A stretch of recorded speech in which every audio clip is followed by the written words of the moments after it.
18 उत्तर प्रदेश उत्तराखंड।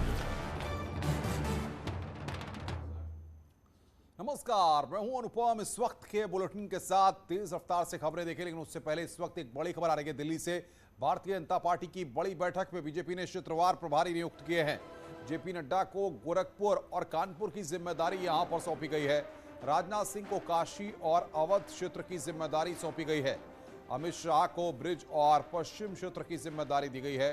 तीनों नेता क्षेत्रों के बूथ अध्यक्षों की बैठक लेंगे। ये बड़ी जानकारी यहां पर निकलकर सामने आ रही है। उत्तर प्रदेश बीजेपी की आज जो बैठक दिल्ली में हुई है, उसमें यहां पर यह जिम्मेदारी सौंपी गई है। जेपी नड्डा को गोरखपुर और कानपुर, राजनाथ सिंह को काशी और अवध क्षेत्रों की जिम्मेदारी सौंपी गई है। इसके अलावा अमित शाह के पास ब्रिज और पश्चिम क्षेत्र की जिम्मेदारी उनको सौंपी गई है। ये जानकारी हम आपको दे रहे हैं। बैठक में 2022 के चुनाव पर चर्चा हुई है और 2022 के चुनाव में यहां पर उससे पहले क्षेत्रवार ये जिम्मेदारियां यहां पर सौंपी गई हैं। यूपी बीजेपी के अध्यक्ष स्वतंत्र देव सिंह का बयान सामने आया है। चुनावी रणनीति और कार्यक्रमों को लेकर चर्चा हुई है। गृह मंत्री अमित शाह, प्रधानमंत्री, रक्षा मंत्री और बीजेपी अध्यक्ष जेपी नड्डा के कार्यक्रमों को लेकर भी चर्चा हुई है। बूथ अध्यक्षों की बैठक में क्षेत्रवार प्रभारी नियुक्त किए गए हैं। एक बार फिर आपको बता रहे हैं कि गोरखपुर और कानपुर में जेपी नड्डा, काशी और अवध राजनाथ सिंह, ब्रिज और पश्चिम अमित शाह क्षेत्रों के बूथ अध्यक्षों की अब बैठक लेंगे। इसके अलावा विजय संकल्प यात्राओं के रूट और तारीखों पर भी चर्चा चल रही है। उसके प्रभारी बना दिए गए हैं। जल्द ही तारीख भी तय कर दी जाएगी। तो ये बड़ा अपडेट इस वक्त निकलकर सामने आ रहा है। इसके बारे में न्यूज़ 18 अपने दर्शकों को जानकारी दे रहा है। दिल्ली में भारतीय जनता पार्टी की बड़ी बैठक में ये जिम्मेदारियां सौंपी गई हैं, यानी कि अब उत्तर प्रदेश में जो 403 सीटों का सियासी दंगल है, उसके लिए फुल तैयारी के साथ भारतीय जनता पार्टी चुनावी दंगल में कूदने की तैयारी में है। इसमें बूथ अध्यक्ष यानी रैली जैसा आप एक तरह बूथ अध्यक्ष ही कार्यक्रमों में व्यवस्थित रूप से उनका रजिस्ट्रेशन हो, वह ठीक ढंग से बूथ अध्यक्ष शामिल हो, जिसमें राष्ट्रीय अध्यक्ष गोरखपुर और कानपुर जा रहे हैं। माननीय राजनाथ सिंह जी अवध और काशी में जा रहे हैं। 2 क्षेत्रों की बैठक में आदरणीय अमित शाह जी, ऐसे प्रोग्राम बना हुआ है और संगठन की विधिवत चर्चा हुई है।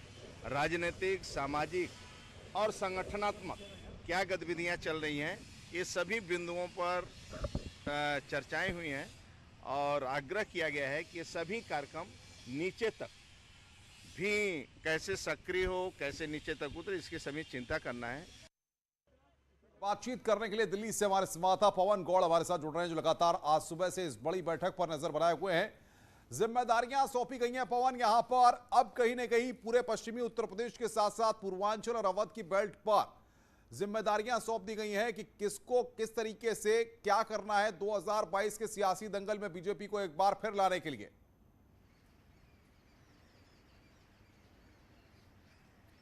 जी अनुपम, बिल्कुल जाहिर तौर पर एकदम साफ हो गया है कि फिर से जो अमित शाह का जो मेन फॉर्मूला होता है चुनावी रणनीति का कि बूथ जीता तो चुनाव जीता, उसी की रणनीति पर पूरे बीजेपी अब काम कर रही है।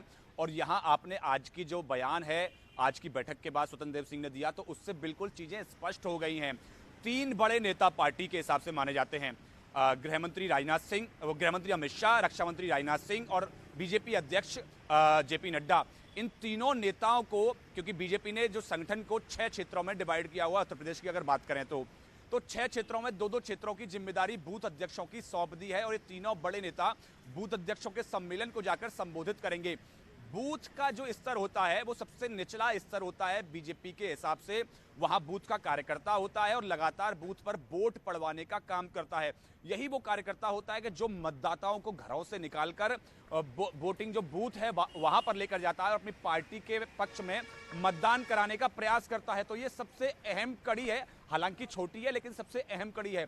उस पर खासा फोकस जब गृह मंत्री अमित शाह 2014 के लोकसभा चुनाव के बाद में जब राष्ट्रीय अध्यक्ष बने थे बीजेपी के, तो उनका पूरा फोकस बूथ पे ऊपर था। लगातार तभी से एक नई उन्होंने बीजेपी में एक परंपरा शुरू की बूथ अध्यक्षों के साथ सीधा संवाद करने की, और वो परंपरा आज तक चल रही है। और ये परंपरा कितनी कामयाब रहती है वो लगातार हम पिछले कई सारे चुनावों से, चाहे वो लोकसभा के 2014 2019 के चुनाव हो, उसके बाद में उत्तर प्रदेश विधानसभा का 2017 का चुनाव हो या अन्य राज्यों के तमाम विधानसभा चुनाव हो, वहां पूरा फोकस जो बीजेपी का होता है वो बूथ के ये कार्यकर्ता पर होता है, क्योंकि अगर वो कार्यकर्ता सक्रिय होता है तो वोटर वहां मतदान केंद्र तक पहुंचता है और पार्टी के पक्ष में कहीं ना कहीं बिल्कुल बिल्कुल वोट लेकिन करने इसके में साथ साथ बताया जा रहा है कि आगे के लिए प्लान तैयार कर लिया गया है, कहां कहां पर प्रधानमंत्री की रैली होंगी, कहां पर अमित शाह की रैली होंगी और किस किस तरीके से विजय संकल्प रैलियों का कार्यक्रम है, उसकी किस किस की जिम्मेदारी रहेगी, ये भी आने वाले वक्त में जानकारियां सामने आएंगी।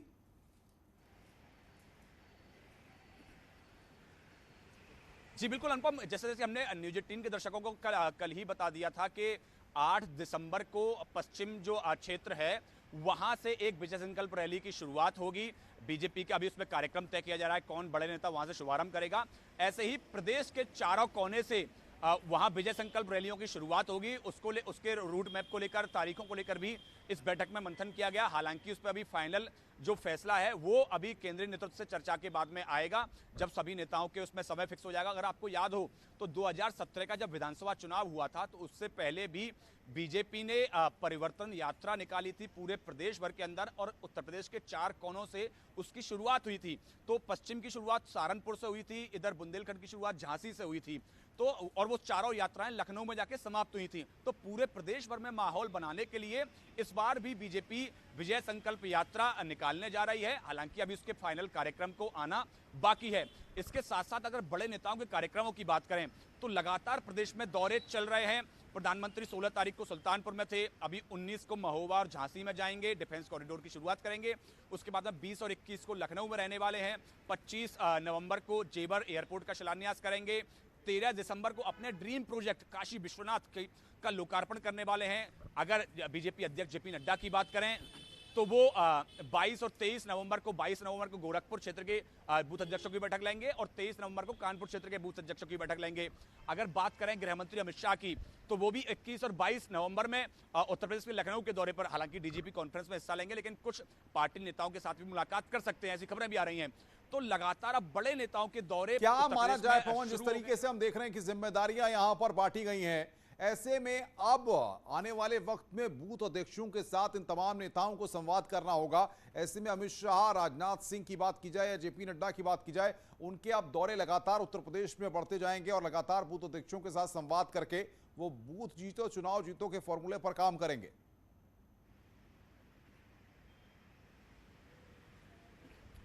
जी, जाहिर तौर पर जिस तरह से चुनाव में अब सिर्फ 2.5 महीने का तकरीबन वक्त बचा है, तो ऐसे में ये तमाम जो बड़े नेता हैं अब उनके जो दौरे हैं, लखनऊ का जो दौरा है, लखनऊ एयरपोर्ट जो है वो बहुत अब बिजी होने जा रहा है। लगातार जो बड़े नेताओं के दौरे वहां होने वाले हैं, तमाम चाहे गृह मंत्री अमित शाह की बात करें, रक्षा मंत्री राजनाथ सिंह की बात करें, बीजेपी अध्यक्ष जेपी नड्डा की बात करें।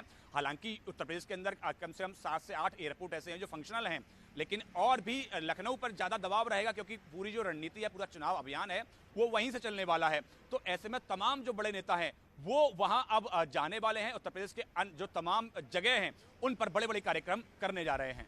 पवन, क्या माना जाए, जिस तरीके से हम देख रहे हैं कि केंद्रीय मंत्रियों को भी जिम्मेदारियां आने वाले वक्त में सौंपी जाएंगी और क्या जिलों में जिस तरीके से प्रभारी बनाए गए हैं, ऐसे में उनको भी किसी न किसी जिम्मेदारी से आने वाले वक्त में नवाजा जाएगा, क्योंकि फुल प्रूफ प्लान जो बीजेपी ने तैयार किया है, इसके अलावा और किन किन को जिम्मेदारियां सौंपी जा सकती हैं?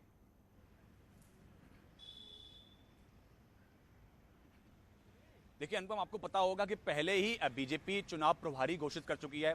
इस बार ऐसा हुआ है कि एक चुनाव प्रभारी धर्मेंद्र प्रधान को घोषित किया है, उसके उनके साथ में 7 जो हैं वो चुनाव सह प्रभारी घोषित किए हुए हैं और उनको पहले ही क्षेत्रवार उनको जिम्मेदारी सौंप दी गई है। अगर पश्चिम की बात करें तो बड़े नेता जो हैं वो हरियाणा के बड़े नेता माने जाते हैं कैप्टन अभिमन्यु, उनको जिम्मेदारी दी गई। गोरखपुर की बात करें तो विवेक ठाकुर जो राज्यसभा सांसद हैं उनको जिम्मेदारी दी गई। अनुराग ठाकुर की बात करें जो चुनाव सह प्रभारी हैं, उनको युवाओं को और मीडिया कैंपेन को कैसे चलाया जाए मीडिया और सोशल मीडिया पर, उसकी एक बड़ी जिम्मेदारी दी गई। तो तमाम जो बड़े नेता हैं वो पहले से ही पार्टी ने उनको जिम्मेदारी सौंप दी है। उसके साथ साथ जो और सारे कई जो केंद्रीय मंत्री हैं, स्मृति ईरानी लगातार उत्तर प्रदेश का दौरा कर रही हैं, साध्वी निरंजन ज्योति केंद्रीय मंत्री हैं लगातार दौरा कर रही हैं, महेंद्रनाथ पांडे केंद्रीय मंत्री हैं, बनारस क्षेत्र से आते हैं, वो भी लगातार उत्तर प्रदेश का दौरा कर रहे हैं। तो ऐसे तमाम जो बड़े नेता हैं, सांसदों को पहले ही काम पर लगा दिया है। आपने देखा होगा पूरे उत्तर प्रदेश के अंदर जितने भी बीजेपी के सांसद हैं, अपने अपने संसदीय क्षेत्र में वो सांसद खेल स्पर्धा का आयोजन लगातार करा रहे हैं, जिससे कि युवाओं को ज्यादा से ज्यादा आकर्षित किया जा सके, क्योंकि युवा वोटर बहुत बड़ी एक भूमिका इस पूरे चुनाव में निभाने जा रहा है। बिल्कुल पवन, बहुत बहुत शुक्रिया आपका। आप लगातार आपसे अपडेट लेते रहेंगे। बहुत बहुत शुक्रिया आपका हमारे साथ जुड़कर अपडेट देने के लिए भारतीय जनता पार्टी के आज के महामंथन पर।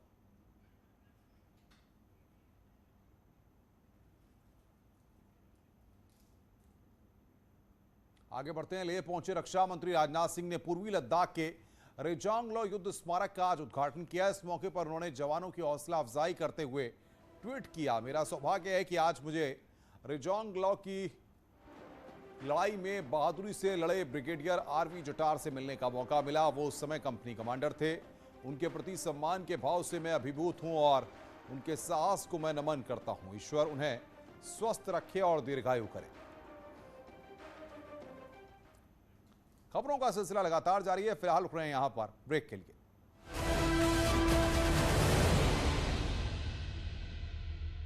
चाहिए जिन्ना, अतीक, मुख्तार, कोई उन्हें